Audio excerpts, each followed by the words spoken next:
Bueno, vamos a explicar el ejercicio de corte y acotación que he mandado, uno de los dos ejercicios que he mandado esta semana.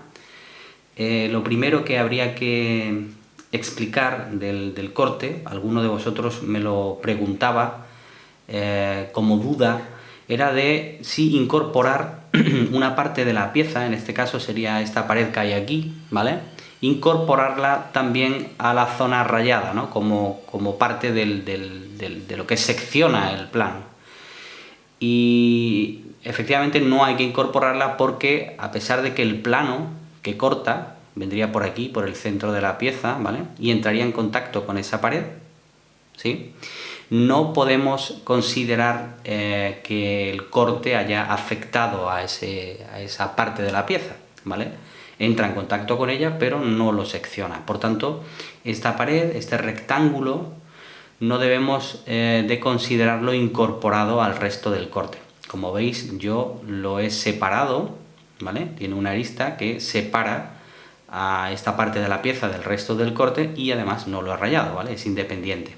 El resto, la zona afectada por ese corte, pues como siempre, como hemos explicado en ejercicios anteriores, hay que considerarla sólida, ¿vale? Continua y efectivamente rayada, ¿de acuerdo? Esta sería la solución del ejercicio en cuanto al corte propuesto. Como veis, el corte viene indicado con estas dos rayitas, ¿vale? Sería un corte vertical y después las flechas me indicarían desde dónde tengo yo que representar la vista del corte. En este caso sería desde aquí. Por tanto, habría que levantar así, ¿vale? La pieza, habría que levantarla para ver el corte tal y como indica la dirección de esas flechas.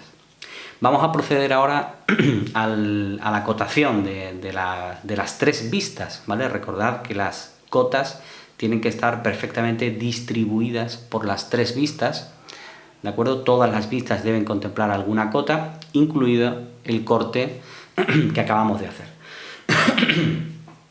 Como siempre propongo en el proceso de acotación, lo primero que vamos a hacer es dibujar los ejes que determinan centros de circunferencias o arcos, centros de arcos de circunferencia y ejes de revolución de elementos cilíndricos.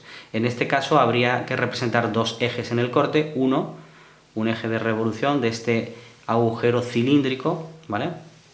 Que también indicaría bueno, pues este tramo, esta parte de arriba, también es un cilindro, y después otro eje de revolución que vendría por aquí y que efectivamente corresponde con estos dos elementos también en forma bueno, parte de cilindro, ¿no? Es una sección de un cilindro, ¿vale? Bueno, lo voy a representar. Y una vez que yo he dibujado esos ejes de revolución o los ejes que determinan centros de arcos de circunferencia o de circunferencia, lo segundo que voy a hacer es determinar la magnitud de los diámetros de esos arcos o de esas circunferencias, ¿vale? Aquí lo tenemos, ¿vale? Ya tenemos los ejes marcados y ahora voy a proceder primero a enumerar, ¿no?, las circunferencias o arcos de circunferencias que tengo que acotar. Pues mira, aquí habría 1, 2, 3 y 4. Serían 4, ¿vale? Los elementos que yo debería acotar su diámetro o su radio, ¿de acuerdo? En este caso serían todos diámetros porque son arcos de circunferencia mayores de 180 grados, ¿vale? Por ejemplo, si acotara aquí este diámetro, ¿vale? Pues simplemente haciendo pasar una línea por el centro de la circunferencia y con dos puntas de flecha, ahí estaría ya acotado el diámetro. Ahora, si lo hago en esta vista, ¿vale? Esa cota paralela al elemento recto debería antes, delante de la cifra de cota, contemplar el símbolo de diámetro. Como queráis lo podemos hacer. Yo lo voy a hacer de distinta manera. Voy a acotar aquí el más pequeño y aquí el más grande, ¿de acuerdo?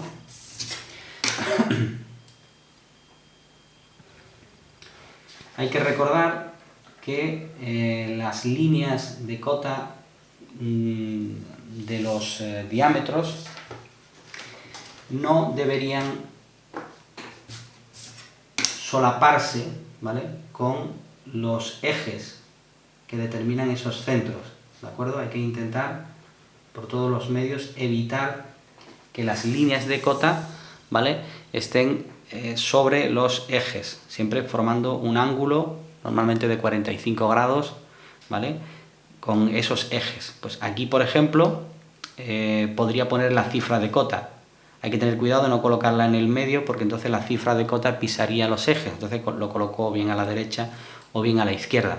Como la pieza viene representada a escala 1:1, pues solo tendría que medir lo que aparece, la medida que aparece aquí, ¿vale?, y colocarla como cifra de cota, ¿de acuerdo? En este caso sería 20 milímetros, como la escala, o sea, como la pieza viene representada a escala 1:1 y en la cotación yo tengo que contemplar las medidas reales del objeto, pues ya está, pues esa sería la cota, 20 milímetros. Y en el caso de la circunferencia mayor, lo voy a acotar arriba, en la vista en la que no se aprecia la forma de circunferencia redonda, ¿no?, que tiene ese elemento, y por tanto yo voy a poner diámetro, el símbolo de diámetro, y la cifra de cota, en este caso sería 40, ¿vale? Ahí lo tenemos. Vamos a señalar un poquito más las líneas de referencia. Sí, ahí estaría, ¿vale? Símbolo de diámetro, porque aquí no apreciamos esa forma de circunferencia, y aquí, que sí que la estamos viendo, no utilizo el símbolo de diámetro. Vamos a acotar ahora estas circunferencias que aparecen en esta vista. Pues lo mismo, voy a acotar la pequeña, ¿vale?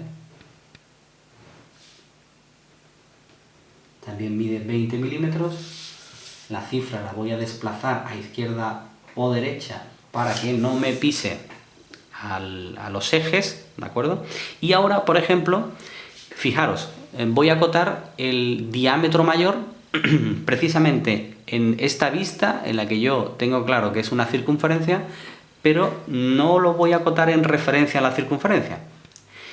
Fijaros que la circunferencia, además es bastante evidente, es tangente, ¿vale?, a los lados del cuadrado, ¿no?, donde está inserta, ¿sí? Por tanto, si es tangente, solo me haría falta una cota, por ejemplo, la de este ancho o este alto, ¿sí?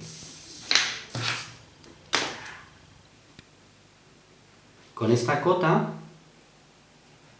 yo podría estar indicando lo que mide de alto ese elemento y al mismo tiempo estoy diciendo lo que mide de ancho. ¿Por qué? Porque hay un elemento en forma de circunferencia que es tangente a los lados de ese cuadrado. O tengo que considerarlo cuadrado, ¿vale? Fijaros, he colocado la cota de 40, ¿sí?, aquí, y ya no coloco otra cota aquí abajo. Si colocara otra cota aquí abajo, sería porque es distinta de ese 40, ¿vale? Y por tanto, la circunferencia no me podría quedar tangente, pero es que efectivamente queda tangente. Y si lo veo en la planta, esa circunferencia mayor, fijaros, es esta, ¿vale? Y toda esta línea es continua, no hay un escalón, ¿vale?, que estaría contemplado aquí con una anchura mayor. Por tanto, con una sola cota sería suficiente para entender que esta circunferencia tiene de diámetro 40 y por tanto esto tiene de ancho y de alto 40, ¿vale? Bien, pues una vez que hemos acotado los elementos circulares, vamos a pasar a una de las dimensiones. Por ejemplo, vamos a acotar la altura. Ya tenemos acotada aquí esta altura del elemento 40, ¿vale? Vamos a acotar el del otro, ¿vale? Podríamos acotar este otro elemento o podríamos poner una total, ¿sí? Bueno, pues yo por ejemplo voy a optar por colocar una cota total. como la cota que voy a añadir es mayor que la que estaba, pues voy a dejar 5 milímetros de separación entre una y otra. Recordad que la distancia de separación de la primera cota a la arista es de 8 milímetros y de las cotas sucesivas 5 milímetros entre sí, ¿vale? Ahí estaría la cota de 80 para acotar el total de la altura. ¿Ya estarían acotadas todas las alturas? Pues bueno, nos quedaría saber cuánto mide esto de aquí, ¿no? ¿Podríamos hallarlo? Pues sí, porque si tenemos 40, ¿correcto? Y la mitad de esos 40 serían 20, y aquí tenemos 20, la mitad serían 10, ¿no? Pues por tanto esto tiene que medir 10. ¿Correcto? No haría falta acotar esa distancia porque se puede calcular. 40 menos 20 son 20, pues estos serían 10 y estos serían 10. ¿Vale? Hay gente que ha acotado este elemento aquí y este también aquí, pero ya digo, sobrarían esas cotas porque se puede acceder a ellas mediante una operación aritmética sencilla. ¿De acuerdo? Bien, vamos a acotar ahora el ancho. ¿Sí? Pues claro, hay una cosa que no he hecho y que debería haber hecho en el primer paso de este proceso de acotación, que sería ubicar el centro de estas dos circunferencias. Cuando hay un eje de simetría no hace falta, porque acotando el total, imaginaros por ejemplo que en esta planta solo está esta parte de aquí, ¿vale? Esta no está. Entonces este sería un eje de simetría y este otro, ¿correcto? Claro, acotando el total, yo ya tendría ubicado el centro de estas dos circunferencias, porque estaría justo en la mitad, pero en este caso no es un eje de simetría, ninguno de los dos es un eje de simetría, y por tanto debo de referenciar uno de los ejes, en este caso este, por ejemplo, a uno de los laterales. ¿Por qué no hace falta que referencie este? Porque es evidente, ¿vale?, que la circunferencia es tangente, por tanto, esto, a pesar de no ser un eje de simetría, sí que podría considerarse un eje que pasa por la mitad de la pieza, ¿vale? Entonces, como ya tengo este 40, ¿sí? Este 40 ya lo tengo, pues entonces esto está a 20 y 20, ¿vale? Pero, ya digo, no sé dónde tendría que ubicar el taladro de mi perforadora para abrir este agujero cilíndrico. En cuanto al ancho, pues voy a referenciar este eje a este lateral.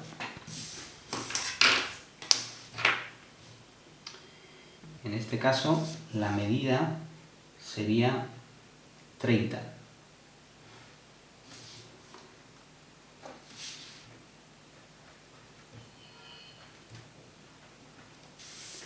Ahí lo tenemos, ¿vale?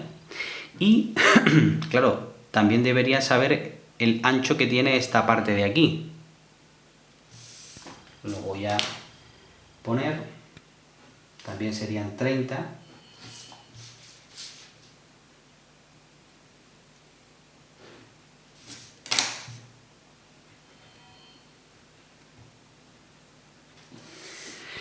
Y me quedaría por saber cuánto es el total, ¿vale?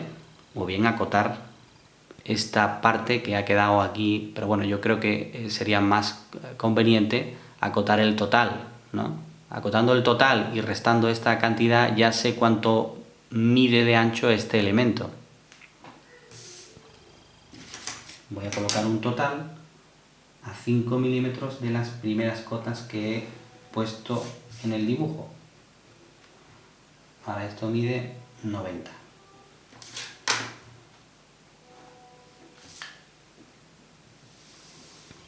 Ahí está. ¿Vale? Podría dibujar, os propongo, dibujar la pieza con las medidas que aparecen aquí. Pues podríais comprobarlo. Podríais ver que efectivamente con estas cotas que yo he contemplado aquí, podríais dibujar sin problemas los elementos de esta figura. Mira, es muy común en las personas que se inician en la acotación la obsesión, ¿no? Es muy común la obsesión por acotar todo. Por ejemplo, esta distancia que hay aquí, esta de aquí, ¿no? O esta de aquí. Eso no sirve de nada, ¿vale? Tenéis que entender que yo lo que tengo son elementos. Tengo un elemento que mide 40, que va soldado con otro que mide, ¿cuánto? 90. ¿Y a qué distancia tengo que soldar uno y otro? Bueno, pues aquí está este eje, ¿vale? Que me está indicando aquí su cota con respecto a uno de los laterales, 30, ¿vale? Y además tengo la altura de este elemento, que se consigue restando 80 menos 40, es decir, son 40. Por tanto, una vez que yo tengo los elementos y los sueldo uno con otro, esta cota no es funcional, es decir, no me sirve para fabricar la pieza, no es necesaria, ¿entendéis? Sino que, bueno, pues esa distancia queda ahí en el proceso de fabricación de la pieza, pero ya digo, no interviene, no es necesaria, no es crucial para poder fabricar o dibujar de nuevo esta pieza, ¿vale? Como yo os podría proponer para que tuvierais claro que estas son las cotas básicas, ¿no? Fundamentales, imprescindibles, ¿no? No sobra ni falta ninguna de ellas.